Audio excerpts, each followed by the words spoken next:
Um, Hello, International Crisis Management Group. It's now October 30th, 2025. I've just celebrated Halloween and good enough for that. Now, it seems I don't know why, but our speaker is not yet with us. So what I'm going to do is to begin sharing with you some materials I would have given you next Monday, and we'll hope that our speaker might be available on Monday. Again, for those who just joined, the time changes in North America. This Sunday, this will be fall time, meaning we go 1 hour earlier. And from now on, it's because, in Africa, the time doesn't change. In Western Europe, in Eastern Europe, it's best that you make your own arrangement to figure out how to fit with the US system. We will always start at 10. That's the best I can do at keeping things constant. Now, um, I had begun, um, I began showing this to you some weeks ago. Let's see, I want to expand. Here we go. If you remember, this is from quite a while ago. We talked about policy, strategy, and tactics. And this will be a review. If you remember the two military people, this was supposed to be funny. This is a cartoon from the New Yorker showing there are patterns. Even if you're the enemy of somebody, there's something about the human brain. It's kind of perverse. But even in a conflict, there are expectations, one belligerent of the other. I you might remember this kind of funny cartoon, which came out approximately the year 1900. The two Hague conferences were 1899 and 1904. I'm not sure which one this was, but as you see, people go into these, or nations go into these agreements wanting to make sure that they will benefit. That's why these negotiations are so difficult. Nobody wants to give up their own protection, their own sovereignty, um, and yet everybody wants conflict to be minimized. So it's a dilemma. I think this cartoon tells us a lot. We talked about Westphalia. No need to go through that again. The creation of sovereignty, and this little graph showing how the hereditary leader of a small unit in Germany. There were something like 360 of these little units. You could be the king, or not the king, the duke, or the ruler, the sovereign ruler. And the agreement at Westphalia was, we agree, we hate each other, we want to kill each other, but what we will agree to do is we will not cross borders in order to show our hatred. What we'll do is establish borders. The lines around these circles kind of indicate that, and within a given territorial area, the hereditary ruler determines the religion of of his subjects. It was usually his. I don't think there were any female sovereigns at that time. So this has nothing to do with democracy. Something to remember when we ask ourselves, is um, is Vladimir Putin a sovereign? Absolutely. We don't like him. We don't like the way he became the sovereign, but it's unquestionable. He is the ruler of his country. This comes from the Westphalian system where um, we all agree, I don't like you, I hate you, but I'm not going to cross your border. This is, of course, Putin did not follow that formula. I did. We can talk a bit more about the assignment I posted on Google Classroom last night. We can talk about that later if you want to. Um, Let me pause and admit some people. Ta-dum, ta-dum, ta-dum. Okay. And you may remember this. These all seem like very basic things that any person in a troubled country would want. And we know that justice is, if you had to choose from these elements, people living in bad circumstances will always choose justice. That's interesting because they don't want to be guided, or they don't want condescension from the outside. They just want a chance to be relieved of the unjust ruler above them and the unjust system that they operate in. Why do people fight? Going way back in this course, you remember the monkeys, um, uh, the one very unhappy because of the fourth element here, perceived injustice. The idea that, and this doesn't mean there really is injustice. It just means one of the parties believes they're being treated unfairly. It's a feeling. It's not something that you can calculate. Misunderstanding. You'll remember the video of the couple arguing about he was disloyal, and she was accusing him, and he slammed the door. And then later she realized that the hair on his shoulder was not a human hair; it was the hair of the dog that they had in their house. Resource scarcity. I'm sure that in our lifetime, soon, we will see conflict over water and other rare items. As the population of the world grows and the resources diminish, especially with global warming, we will um, we will see conflict. And we mentioned the Grand Renaissance, the Grand Ethiopian Renaissance Dam. It doesn't need to be a conflict, but if the Nile River, if the water is flowing downriver, south to north, from Ethiopia through Sudan to Egypt, Sudan and Egypt are very nervous about this and have made it known they consider this um, non-negotiable. They must have their water from the Nile River. But the underlying common denominator, I would argue, is fear. I'm recapitulating. I spoke very briefly. Take the worst example you can think of at the moment, that would be Putin. Let's talk about Hitler. Um, Hitler was a victim in World War I of a gas attack, the use of poison gas. He was terrified of the gas. Of course, he used gas in his extermination camps, but this was something he never had to look at. It was away from his notice. He dreadful what he allowed to be done with poison gas, but he never used it on the battlefield because of his fear. He was afraid also, incarnating his nation of Germany. He was afraid of being stuck in the middle between a robust British um, naval fleet, which ruled the seas. Nobody compared to Great Britain in terms of influence in the oceans and in commerce, depending on um, merchant marines. And he didn't want that. He wanted Germany with its growing industrial base to easily reach markets and to easily import things. And he saw Britain as a threat on the west. To the east, he feared the Soviet Union, um, and communism, which he hated.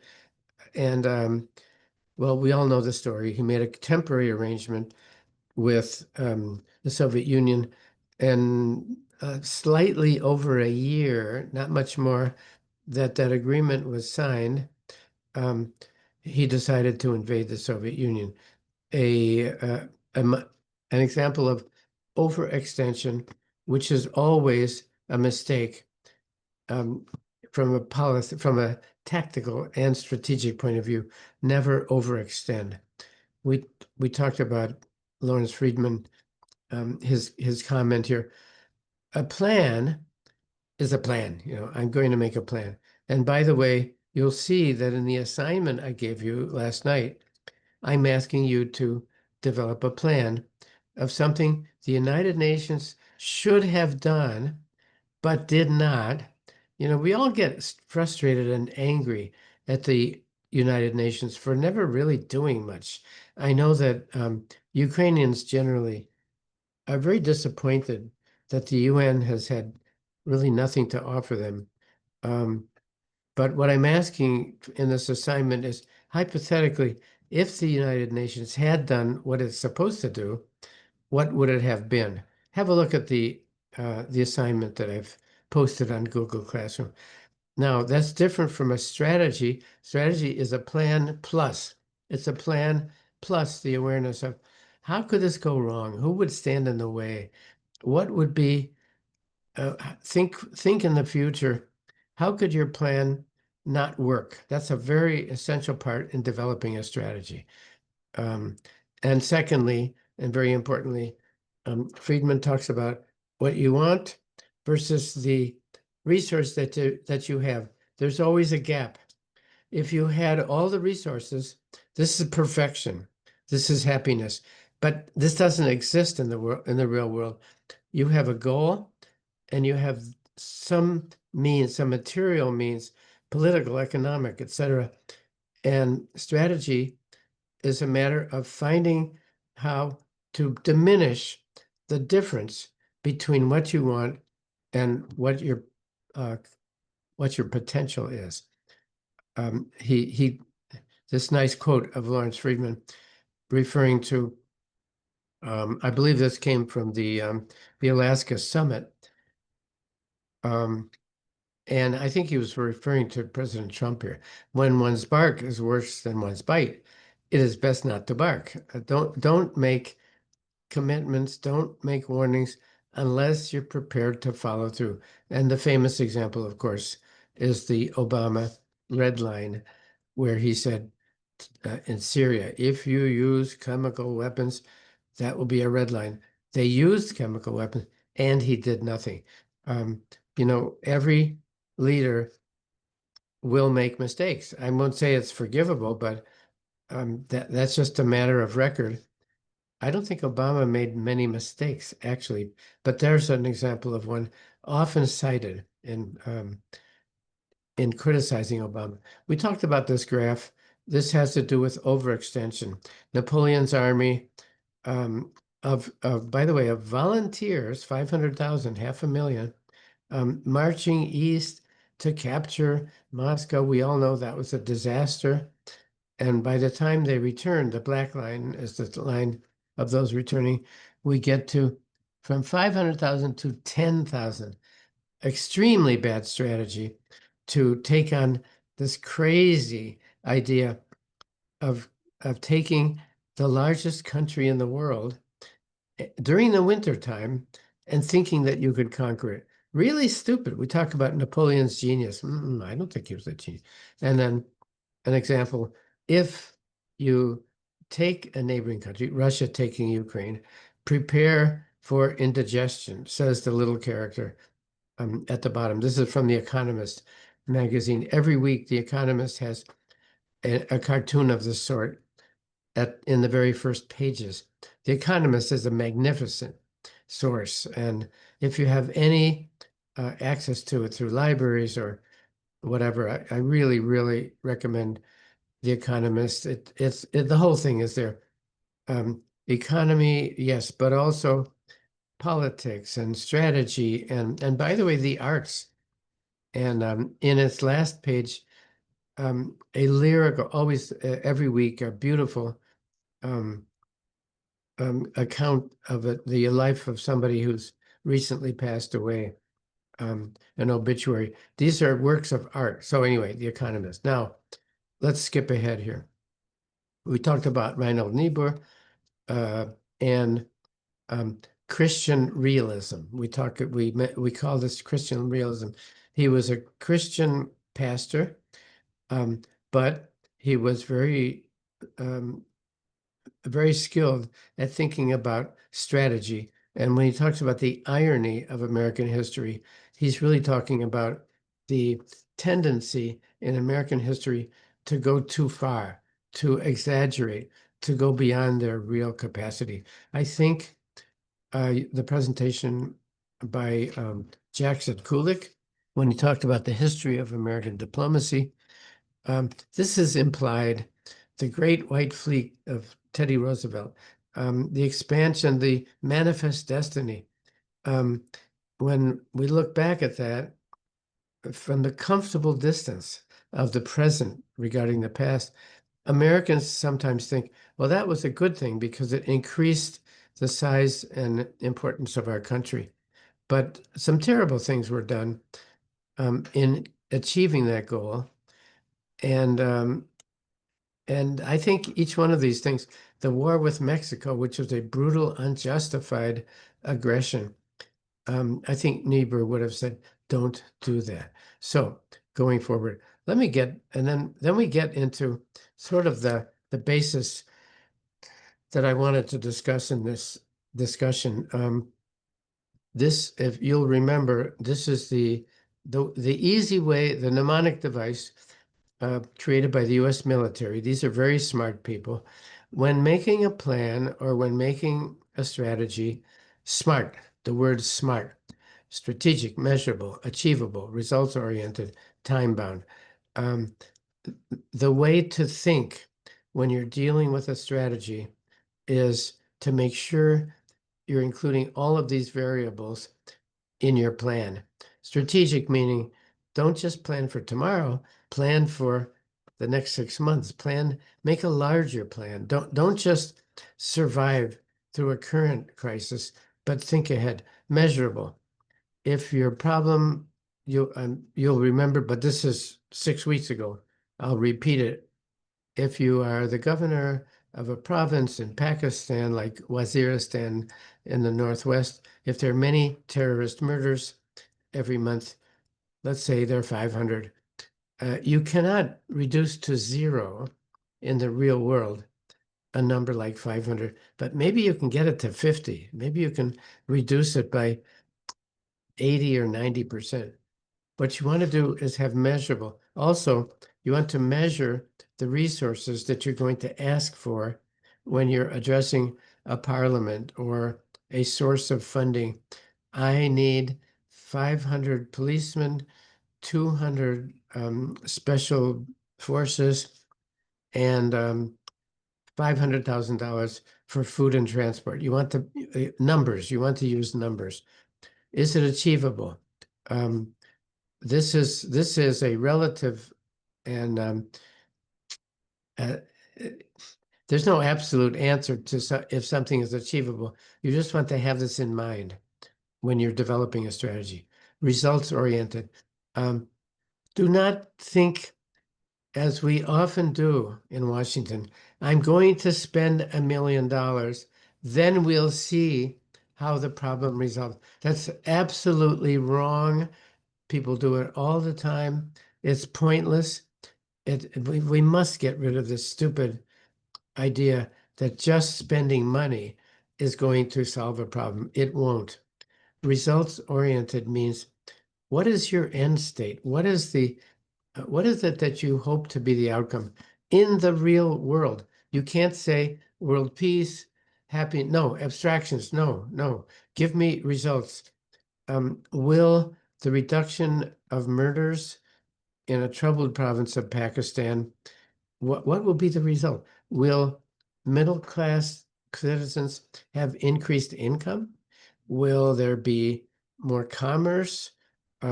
Define what it is, what your endpoint is, and time bound. If you're going to propose a plan involving the utilization of resources, money, soldiers maybe, or economic pressure, within what amount of time are you proposing to fix the problem? Will it be 5 months, 5 years, 50 years? If it's 50 years, we call that grand strategy. Um, but these are all measurable things, and the U.S. military does much better at this than the U.S. civilian sector. Now, I told you these 2 pages I have on your Google Classroom, and I sometimes say, print these two and keep it under your pillow for the rest of your life, because this is a summary of a course that I took some years ago, which which gave me many of the ideas we're talking about in this course, actually. Um, and to go through them quickly, let's say you're faced with a civil war in Ethiopia, let's say, civil war in Ethiopia. Who's causing the conflict? Who are the conflict drivers? What are the mitigating factors? Mitigating factors might be elements of civil society, perhaps women's groups, um, perhaps religious leaders, perhaps natural geographical advantages. What would be the factors that you might want to encourage in ameliorating your problem? Define the negatives. If somebody is causing a conflict, they're doing it for a reason. And here we use tactical empathy to figure out what do they want? Is it something we could just give them and say, okay, there's no problem, there's no conflict. What are their core agreements? Who are they, the drivers of conflict? Are they an elite? Are they the wealthy 1% in Russia? Are they the cause of the conflict? And also, it helps to think of what were the defining moments. Were there certain events that took place? I think, let's say, in 2014, the little green man arriving in Crimea would be a defining moment. It's good in developing a strategy to think of the timeline. Um, in a crisis, there are always negatives, and there should be some positives that you can turn to. There may be social, institutional resilience, mitigating factors. That's pretty vague. Factors could be a potential economic wealth that you might be able to use in solving a problem. Maybe redistribution of a rare resource, water. Make sure everybody gets their water or their electricity. Um, Maybe that can help resolve a crisis or a conflict. And again, the defining moments for decreasing the conflict. Was there a moment when something good happened? When there seemed to be, there might be a turning point. In Sudan, Sudan was a brutal dictatorship for decades, and there was a brief period of less than 2 years when suddenly Sudan was a democracy. I'm forgetting the years, but the current situation in Sudan, which is ghastly, awful, terrible, genocidal, um, there was a moment in the past, and maybe 5 years ago, I think, when Sudan actually was a democracy. It's good to see that on a timeline. Now, what are your choices? Doing nothing is always an option. We must keep that in mind because in many cases, the United Nations sometimes does nothing. The United States, the European Union, NATO, you know, Michael Kimmage, a scholar here at Catholic University, wrote earlier this week, we are at war. This is not a hybrid war. It's a war that we're in. Um, um, and if so, we must decide. This is a crisis because we're driven forward, like it or not. We have to decide what to do about that. We might decide to do nothing. I think that's a terrible decision in this current conflict, but it's always an option. The United Nations hasn't done much. It's had a few votes that came to nothing.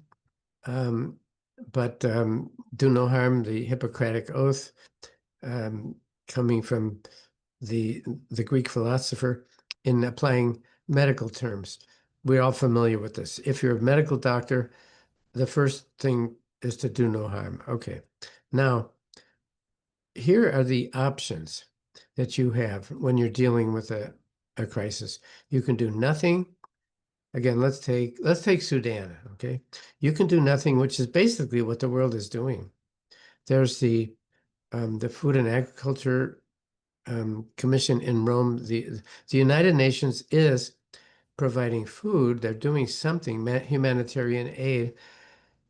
The problem is the only port of entry called Port Sudan on the Red Sea is completely under the control of these gangsters who will either not allow the food to come in or they will steal the food, or they will intimidate the aid workers who come with the food. Um, so what you in a catastrophe like Sudan, you really want to feed people at least, or in Gaza, for example, you want to feed people. That's something you need to try to do. It's not always easy or possible. Secondly, engage in intense diplomatic mission. I don't think that would do much good in Sudan, but there are other conflicts, Myanmar, Venezuela, Colombia, Central African Republic, the Sahel countries.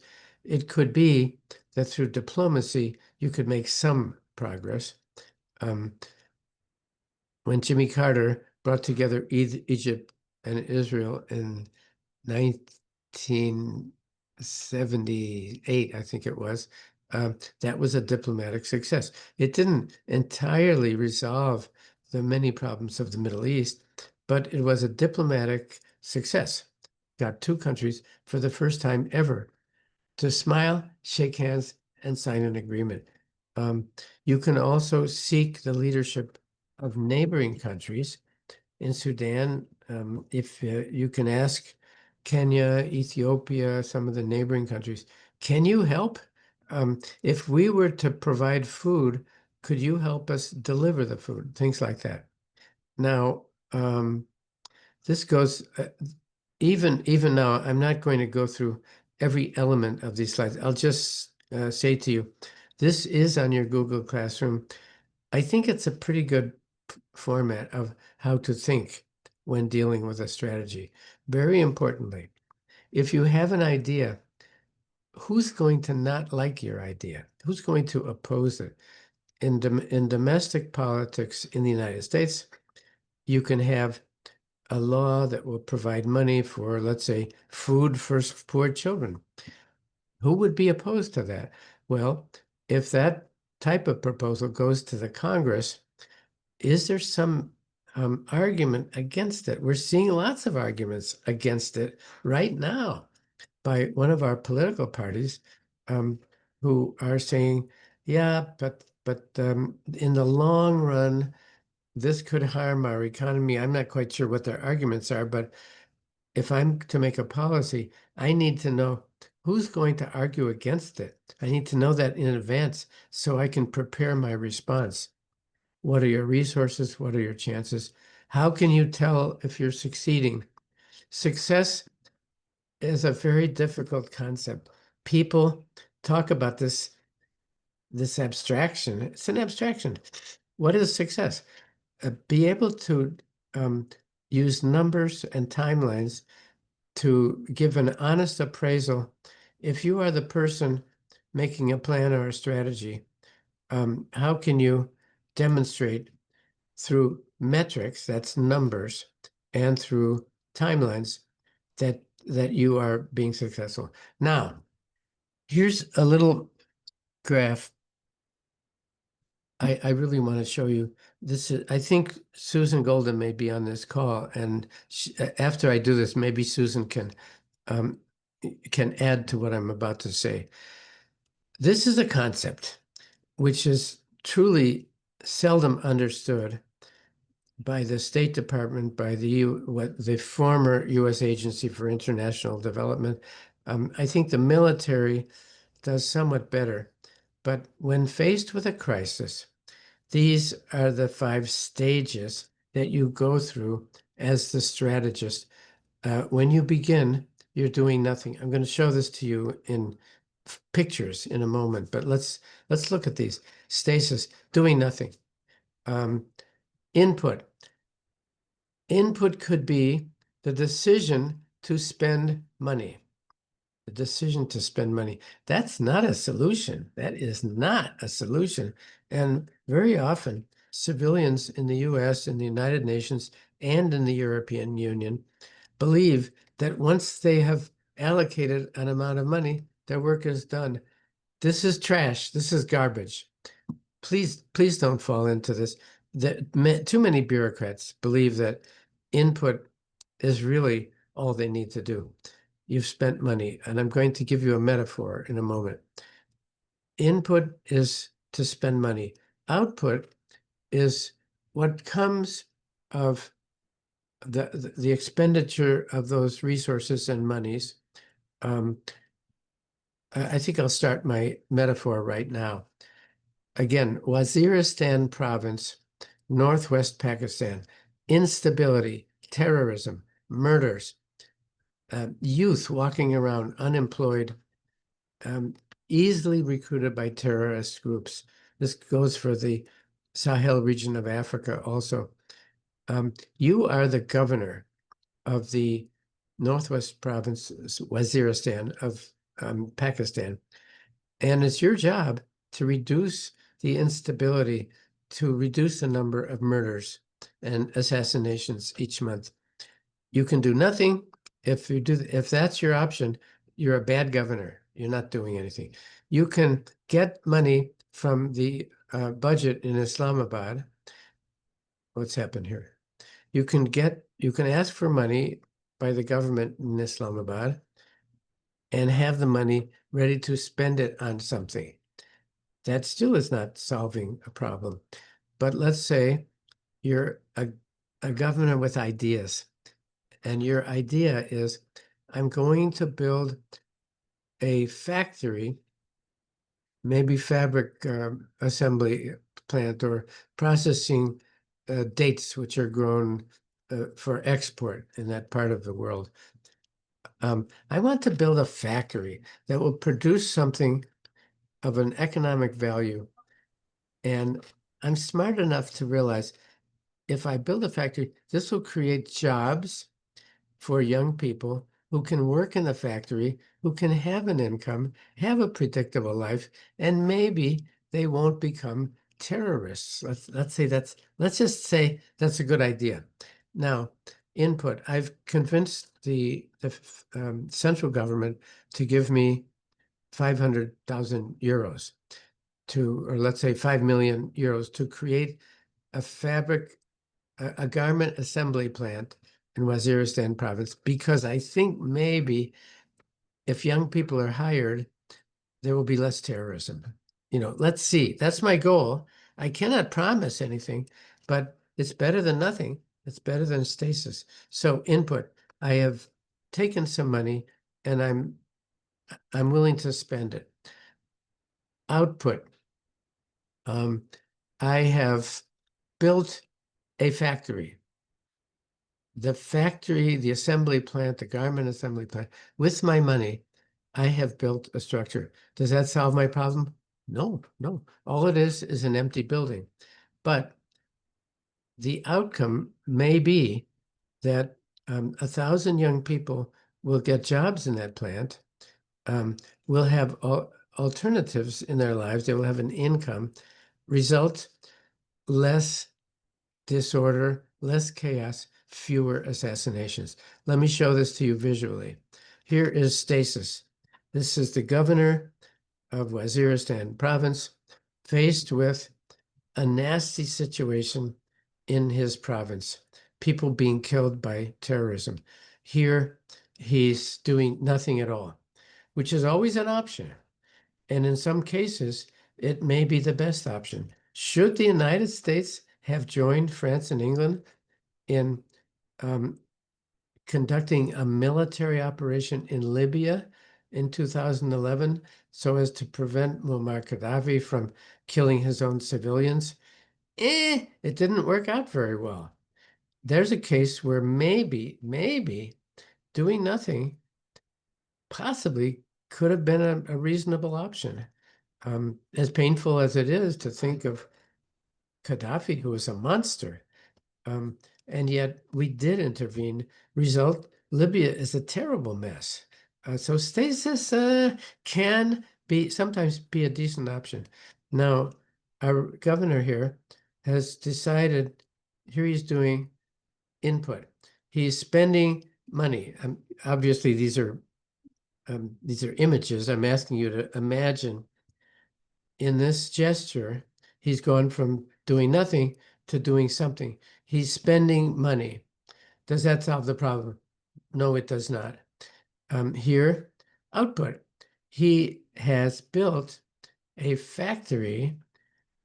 It's not yet producing anything, but he's built the infrastructure to make it possible for young citizens in his province to work and to get a salary for a living. But it's still not a success because there are no people in the building. There's a building. That's all there is. Output, outcome. Aha! The factory is complete and the young people are employed, 1,000 of them. They're getting salaries. And we think this might be a success, but we don't know until we collect the data, until we get smart, strategic, measurable, achievable, um, time bound. When we collect the data, then we'll know, has the problem been solved, at least partly? Result, yes, there are fewer violent events, fewer murders. The society is somewhat better. In the real world, it will not ever be a total success. We just need to know that. If somebody says to you, I can achieve 100% success, that person is an imposter. Don't believe them. And don't become one of those persons. You can achieve partial success, a lot of success. It will never be perfect. So here it is summarized: input, outcome, output, outcome, result.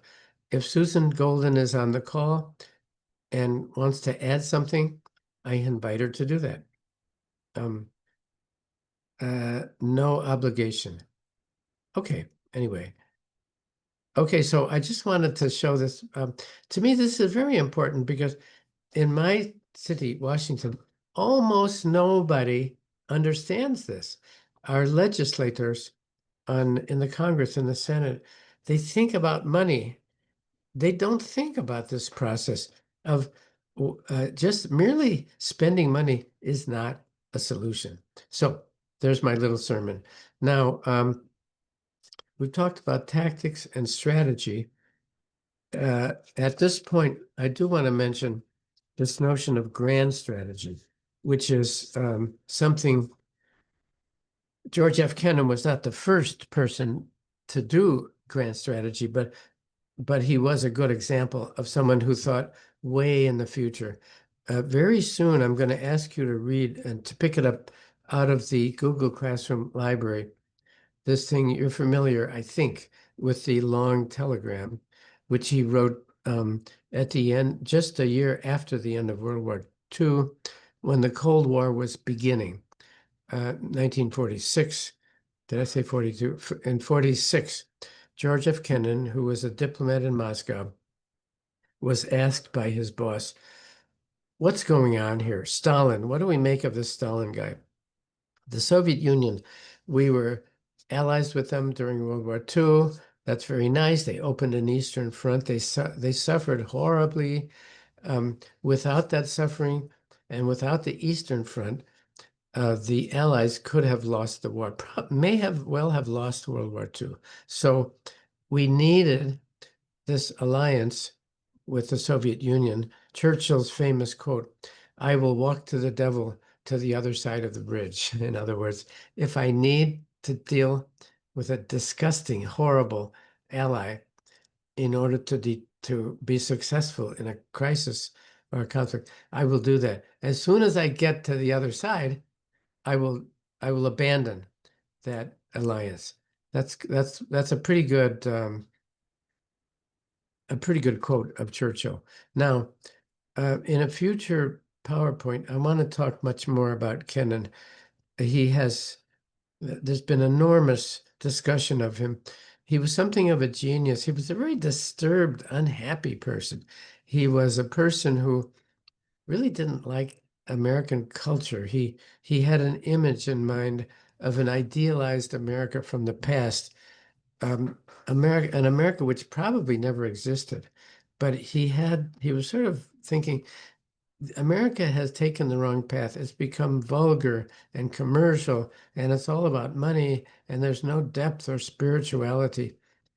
Kennan loved Russian culture, and he hated the Soviet regime. he was he was a tortured, a psychologically tortured individual, but we owe him a lot. In the long telegram, I'll give it away a little bit. I've read this many times. It's long, folks. It's what, 2 or 3 thousand words, probably the longest diplomatic telegram ever written. In one paragraph, he uses the word, we think of Ken and containment.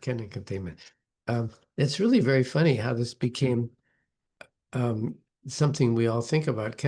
He used the word once. He never intended it to be an ideology or for it to be a famous kind of go-to theory.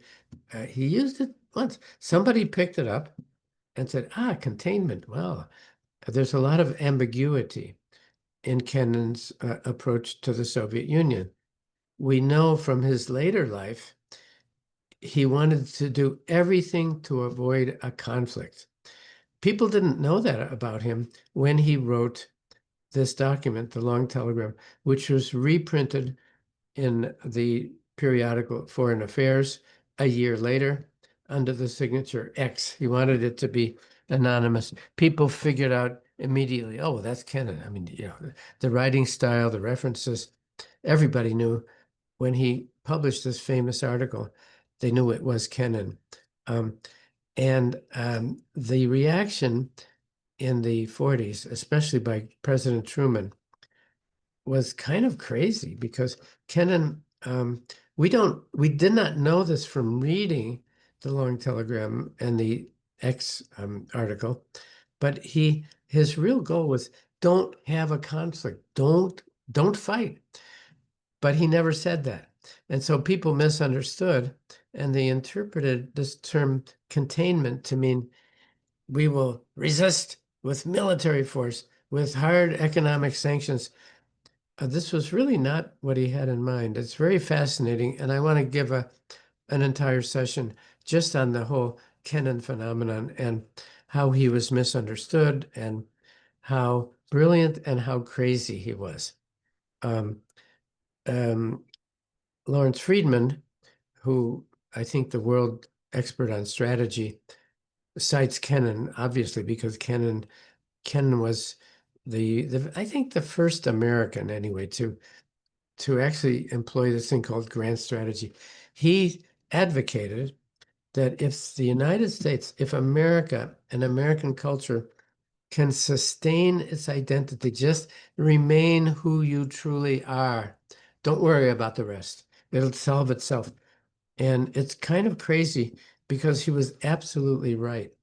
No one would have known it took 70 years for the Soviet Union to collapse in 1989, 1991.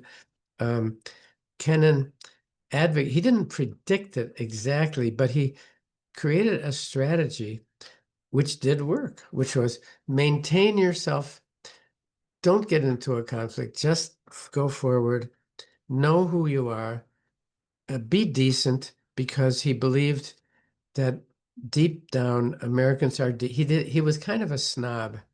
He was a racist, he was an anti-Semite, he didn't like American popular culture, but he did have some belief in American values. Ladies and gentlemen, our speaker has just joined us. Um, Ambassador Korinovich, there you are. Can you unmic yourself, Ambassador? Um, Sure. uh, so glad to see you. One of my Ukrainian colleagues explained to me there's been a misunderstanding. We actually started an hour ago. Um, Let me give you an option. Yeah, because there was a time change, I think, in Ukraine. Is that correct? It was, yes, recently during the weekend. I'm sorry for that, No, Mr. no, no. Whitman. I was really told to be here at 5 p.m. Kiev Okay, time. because Elena is not with us, we'll blame Elena, right? No, No, Elena Fanova is a magnificent um, a colleague in this process, and she's the one who found Ambassador Anton Korinovich a choice ambassador. I don't know how many of our participants can stay on this call much longer. Would you be available on Monday? Is that a possibility? Because or can we discuss? I'm perfectly willing to have you present your ideas now. I just don't know how many of this group will be able to stay on the call. Sure, Mr. Whitman, I believe that, Professor, I think it would be better for us to reconvene when for the audience it will be more appropriate. And I'm really sorry for this. I really didn't know about this thing. Let's blame whoever decided to have time changes someday. In heaven, there will be no time changes. But give us a little snapshot, Ambassador, of what you would like to talk about. And I was about to complete a PowerPoint, and I might do that even with you on the call. You could have an interest. I was sort of 90% complete with a discussion of policy tactics and strategy, and I could complete that, I think, in about 5 minutes. Tell us first, Ambassador, you were the permanent representative of the autonomous region of Crimea to the president of Ukraine. What is the function of such a position? And of course, we want to get to your fascinating work on working towards accountability and justice in terms of Russian war crimes in Ukraine. This is very much on our minds. We know that you have represented Ukraine in the International Court of Justice. Applause for that. That's the part that maybe we should talk more about on Monday, if you agree with that. Let's see, I have to mute a few people. So, Ambassador, maybe you could tell us today something about your very interesting background and what you're doing at the moment, and then we'll prepare for a full presentation on Monday. Can you give us that? Yeah, thank you so much, Professor. Sure. So once again, many thanks for your kind invitation to participate in this lecture discussion series. It's really a big pleasure to be with you and your audience, your participants. So yes, I now work in the Ministry of Foreign Affairs of Ukraine as Director General for International Law, and I'm responsible for all the issues which relate to international law in Ukraine, starting with signing and ratification of international treaties, and finalizing with our accountability work towards ensuring Russia's accountability. On Monday, I think I will be happy to talk about what we are doing currently in Ukraine, both in the Ministry of Foreign Affairs, but also in the other ministries, in order to ensure Russia's accountability.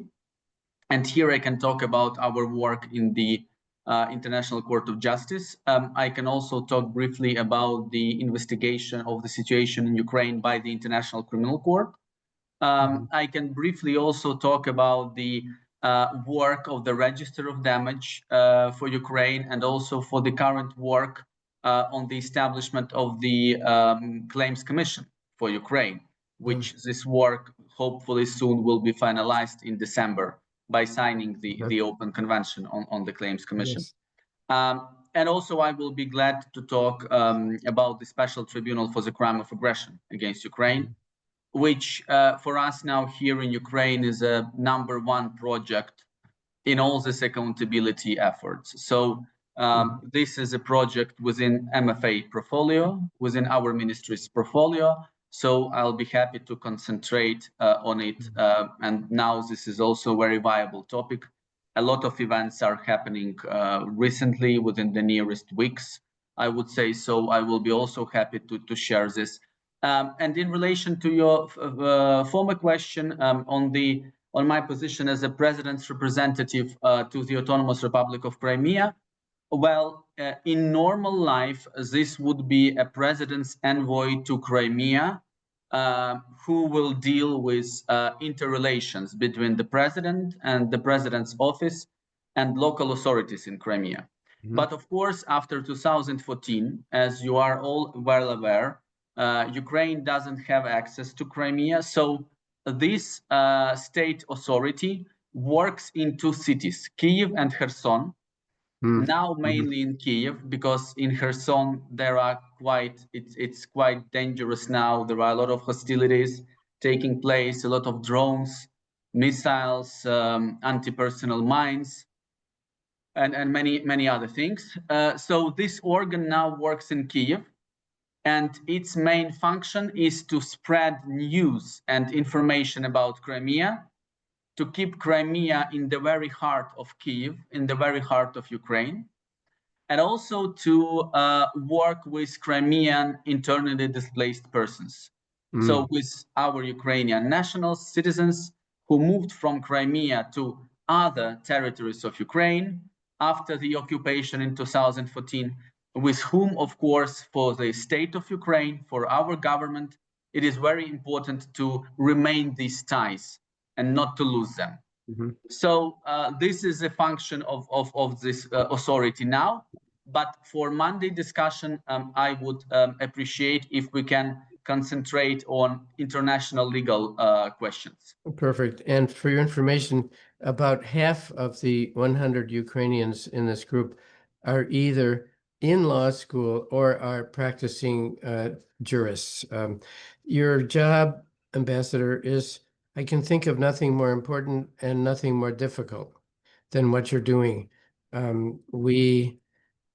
We thank you for doing. We know that this must seem at times almost impossible, but I know that you never, for a minute of every day, you never give up. I know that.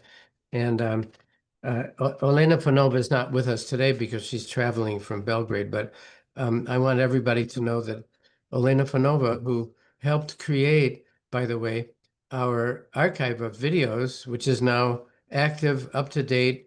I have given you a note in your Google Classroom.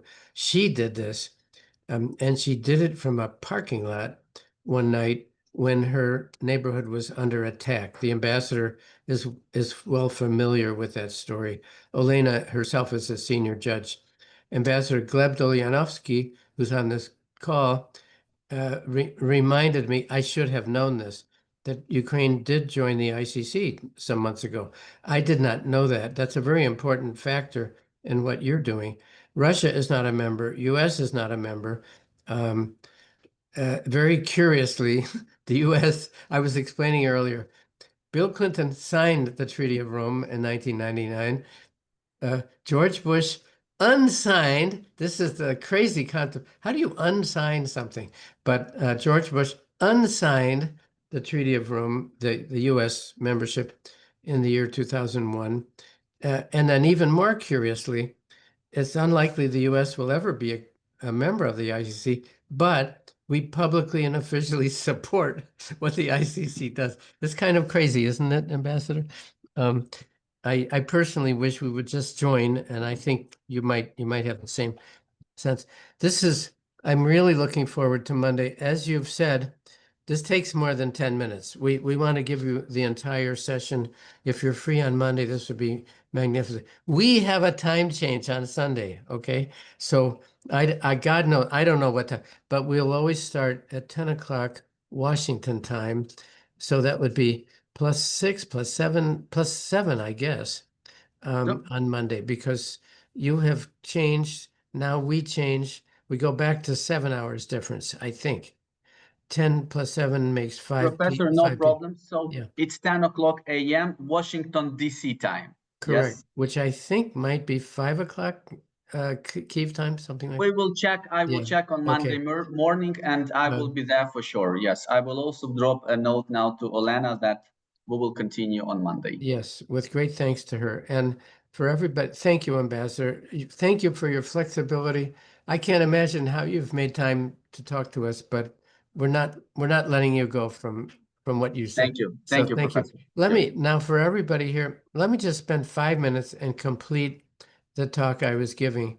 And then we can go on to other things. Ambassador, if you're still on the call, we were talking about grand strategy as opposed to strategy.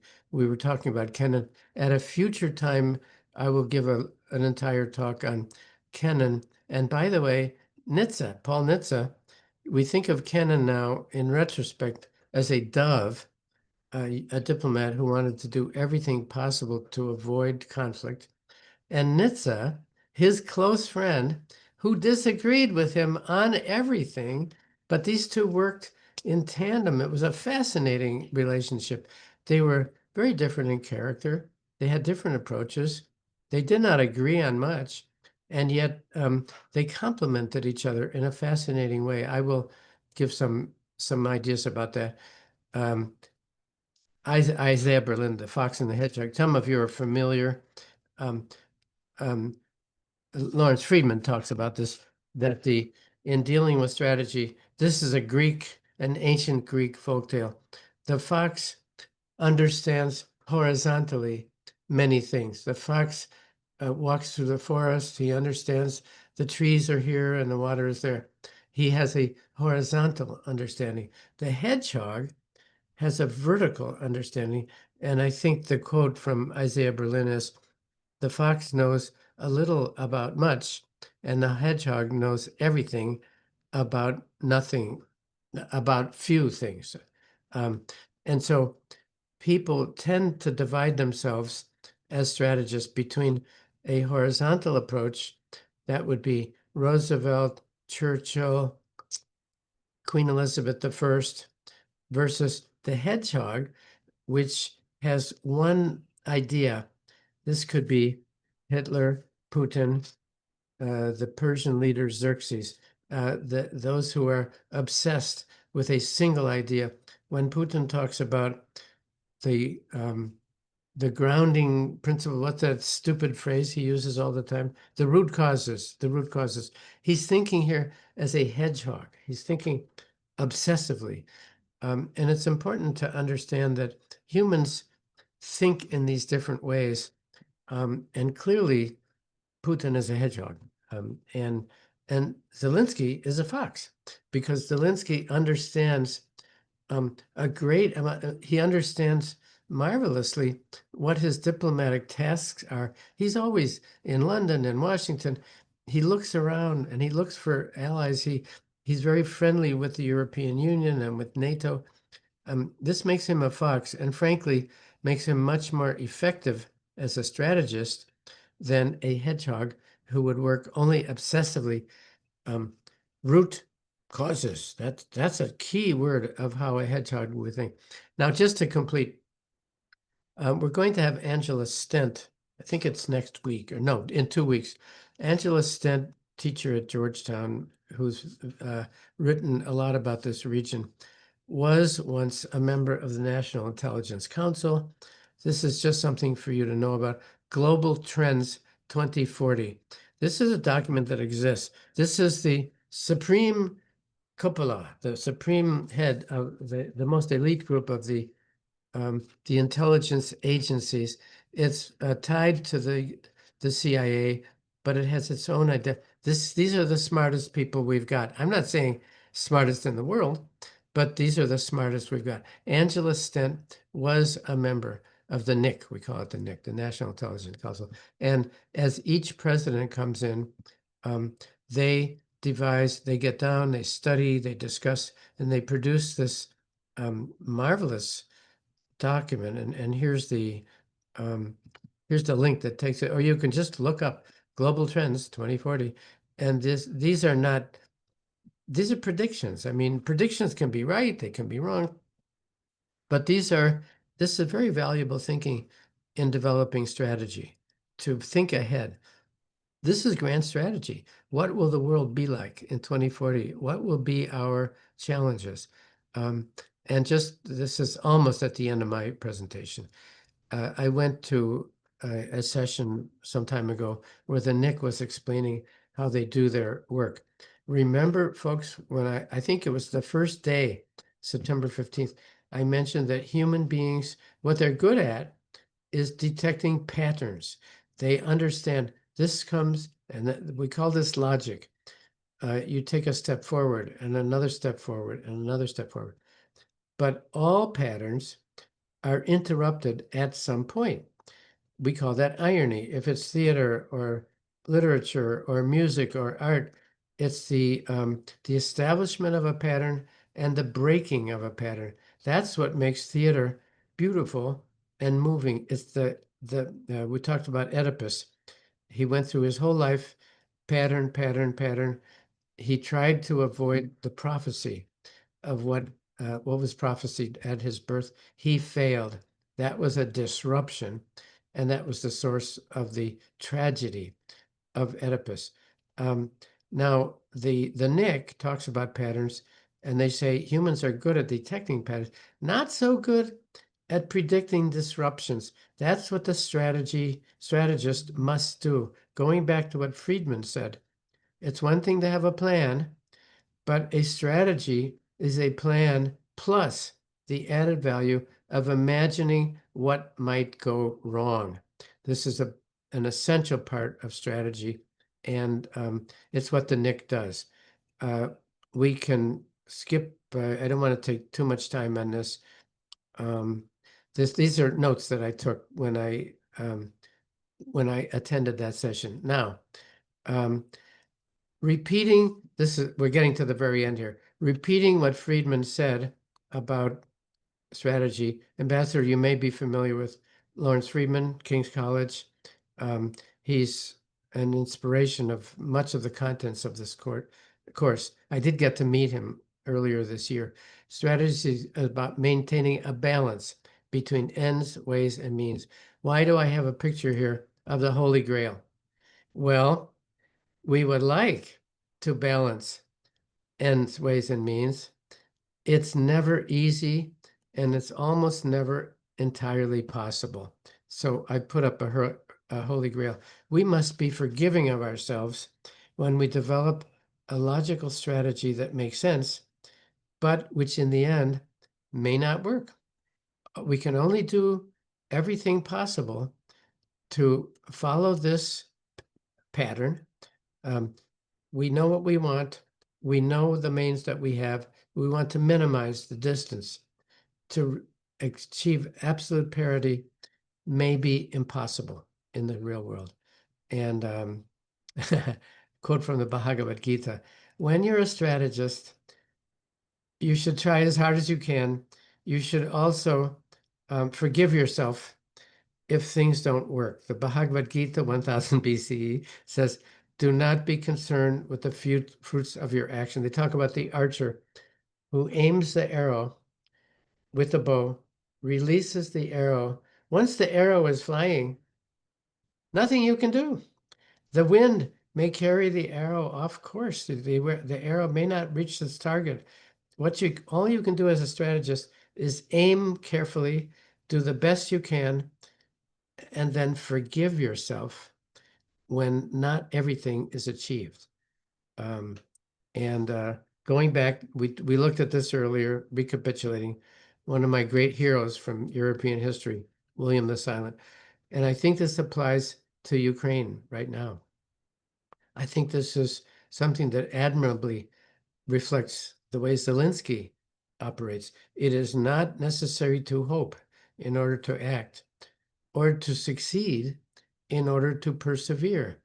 You know, we can exaggerate our abilities to succeed. What we need to do as strategists is do the best we can. Persevere.